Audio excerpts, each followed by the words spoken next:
Hello, everybody.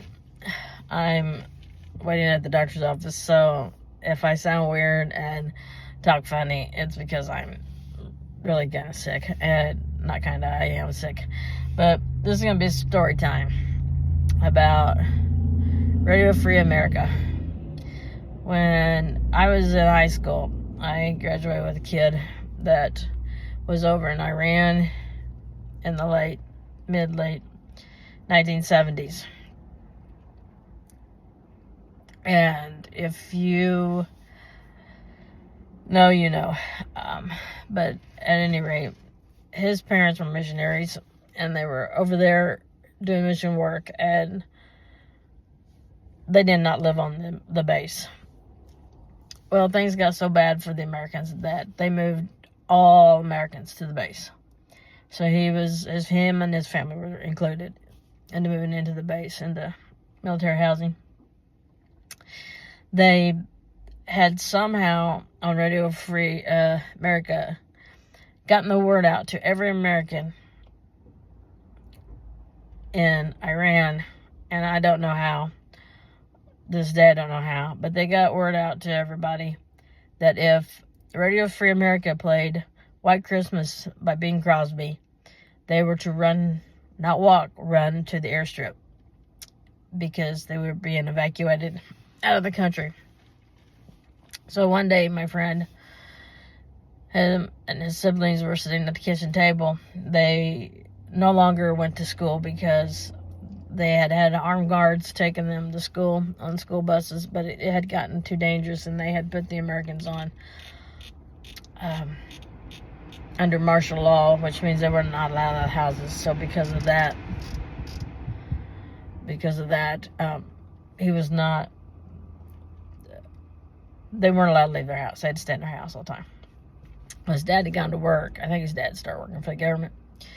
Anyway, so they had their radio up on their top of the refrigerator, and they were sitting in the kitchen eating breakfast one morning, and all of a sudden on Radio Free America, White Christmas started playing by Bing Crosby.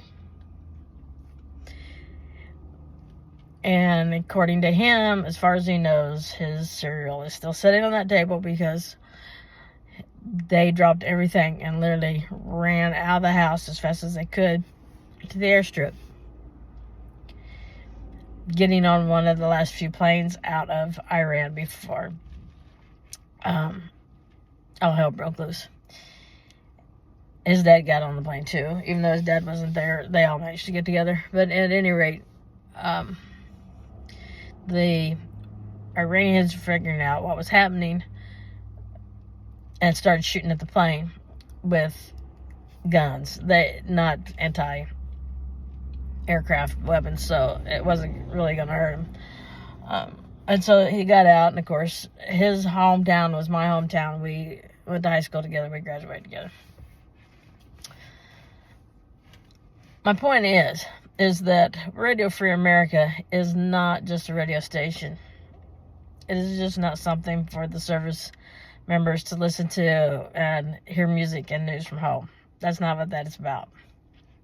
It's been around for a very, very long time. My dad was in the Air Force, and he was very high up in security clearance.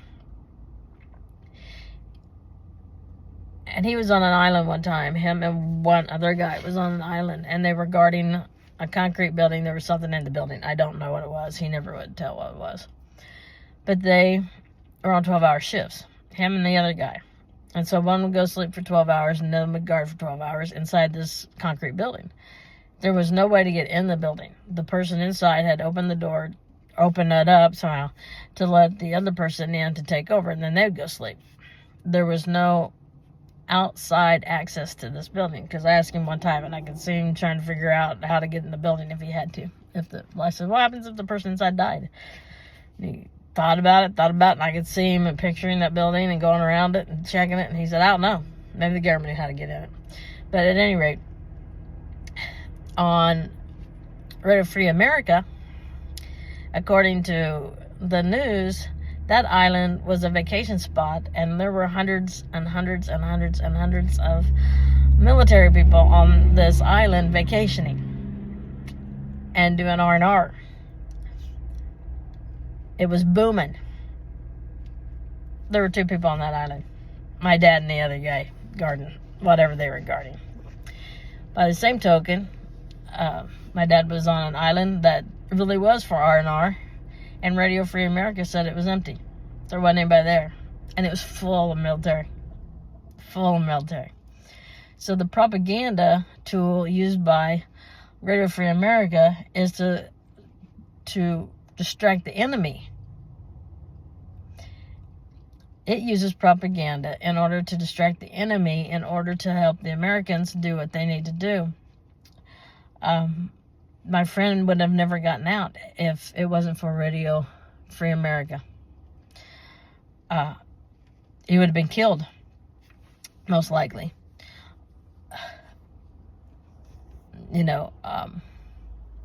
Sometimes propaganda is used for good. But the reason I'm telling this story is Trump has done away, or wants to do away, with Radio Free America. And he doesn't understand it's not a radio station. It looks like a radio station, walks like a radio station, and quacks like a radio station. But it's a propaganda tool. It is a tool from the military to distract. Military people, veterans, active, you took an oath. You took an oath, and we're there.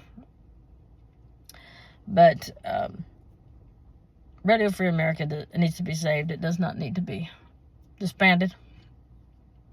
It just shows the lack of knowledge. Bye.